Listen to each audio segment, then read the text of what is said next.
Welcome to another guided tour histology laboratory. As usual, this is a replacement for our live histology lab session. Today, we'll be looking at the microscopic anatomy of the inner ear. There's only 2 slides for this material, so this will be a fairly short lab. Both of the specimens we'll be examining are slides taken through the petrous part of the temporal bone. In this first section, it's basically a sagittal section through the cochlea up here.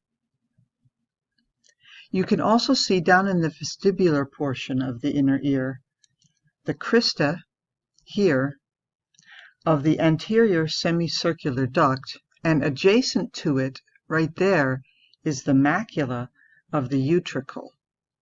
This would be the vestibule here. Let's zoom up a little bit and take a look at the cochlea.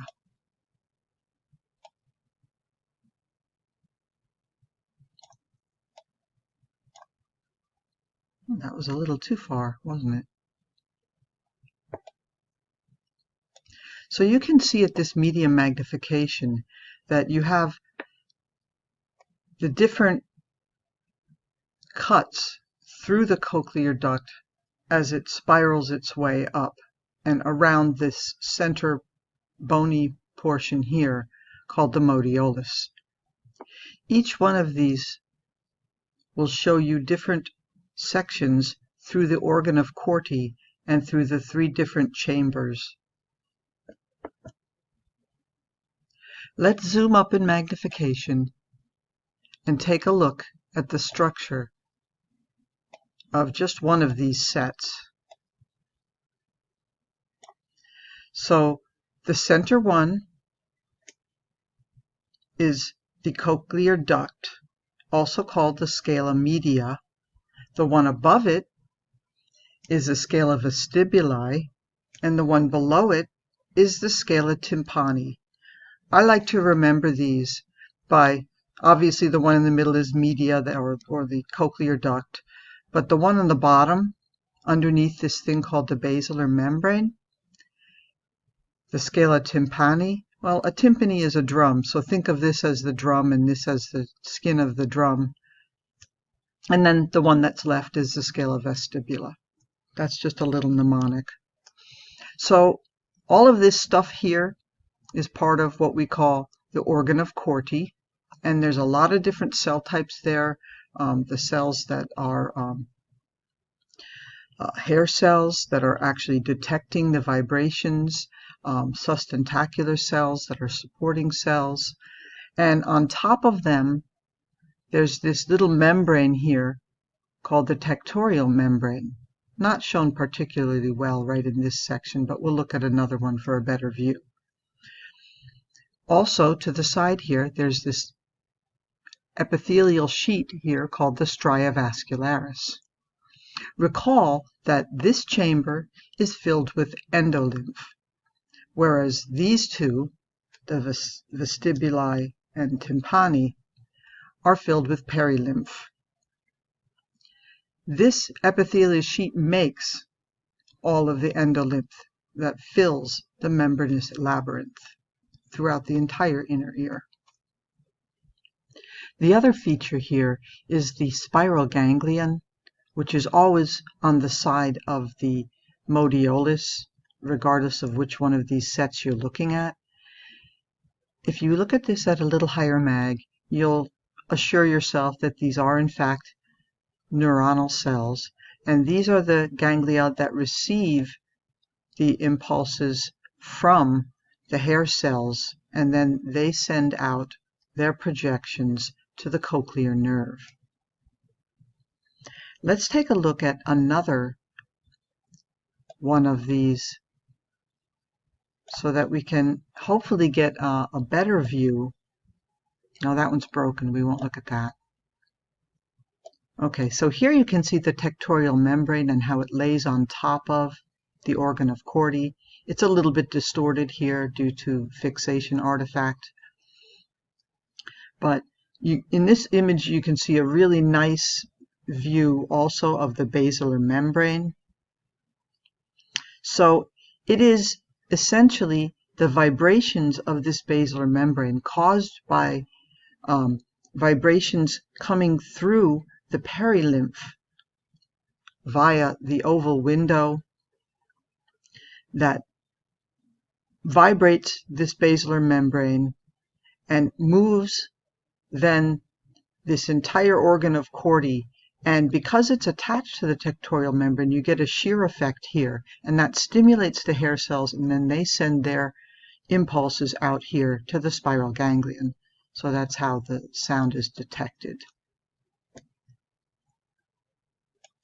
Let's go back down in MAG and take a look at the vestibular portion that's visible in this section.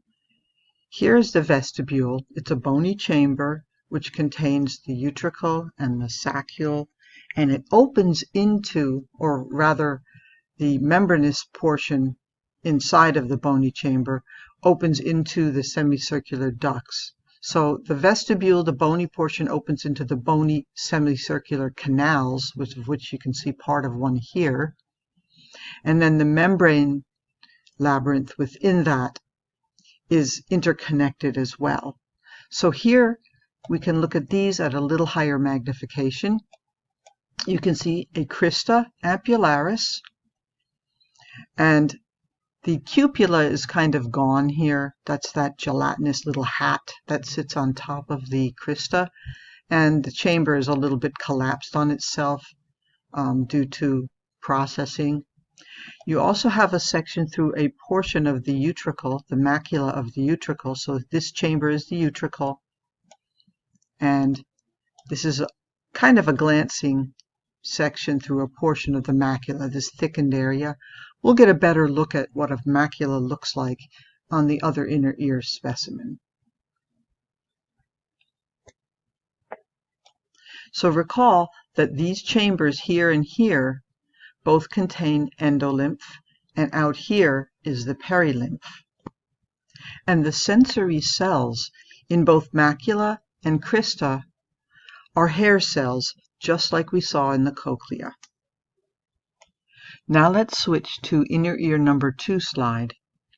This is kind of an oblique sagittal section through the vestibule, and it catches the base of the cochlea, and you can also see the macula of the saccule, which would be on the other side of the vestibule over here, and the crista of the lateral semicircular duct.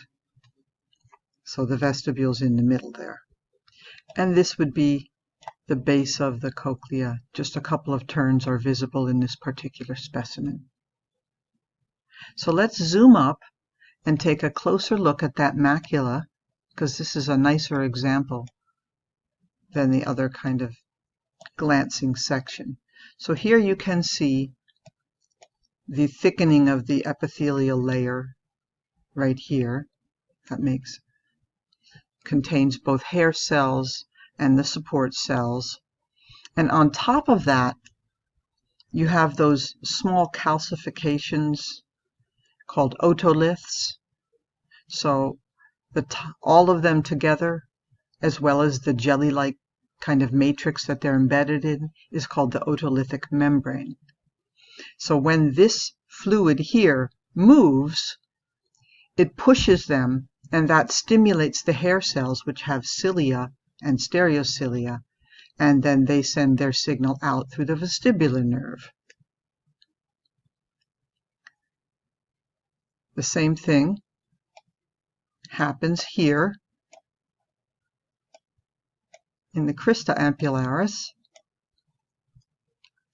There's only a little bit of the portion of the cupula, that gelatinous kind of hat that sits on top of this crista here.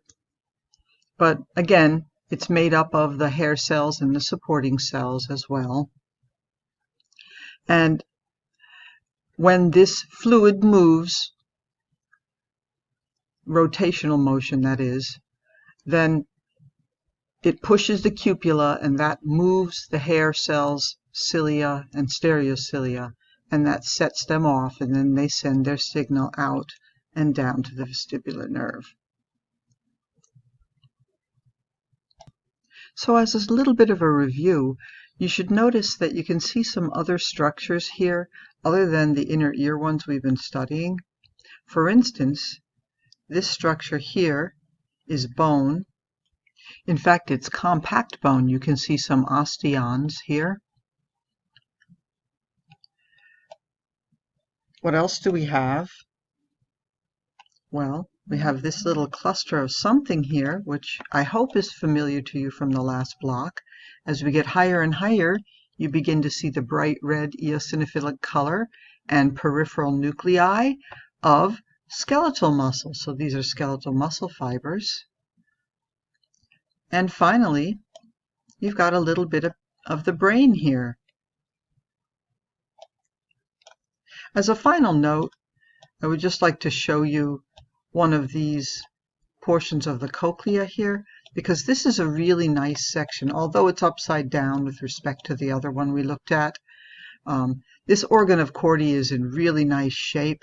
You can see the tectorial membrane lying on top of the organ of Corti here. You can see the cells lined up really nicely the way they usually are, the hair cells, and you can see the basilar membrane very nicely. The vestibular membrane is intact, so everything really looks nice. The stria vascularis is visible, but it's slightly out of focus. And at a little lower mag, as you look at all three of those chambers together, you can see the way that the spiral ganglion is really clustered right there towards the inner side, towards the modiolus side. So that's all for this lab. As always, email myself, Dr. Virdi, or Dr. Pratap if you have any questions. We'll be happy to help you.